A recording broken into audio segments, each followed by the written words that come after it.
כולם לאחרונה מדברים על הילד הפנימי, על הילדה הפנימית, ולפגוש אותם, ולתת להם אהבה. אבל אני חושב שהמוקד זה לצד מפגש עם הילדים הפנימיים שבתוכנו, זה לפגוש את ההורה הפנימי, ואת איך אנחנו ההורים של עצמנו.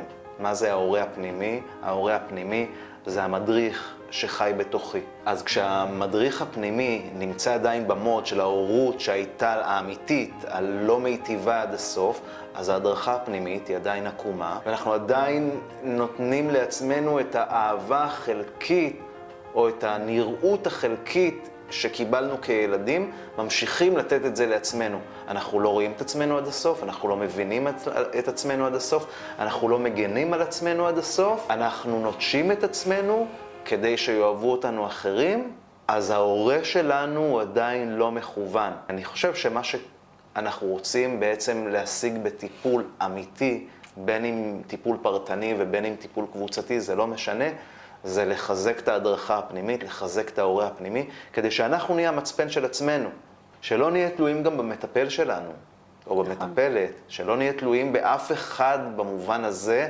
שלא משנה מה קורה סביבנו, יש לי אותי ואני מדריך את עצמי בחושך עם נר.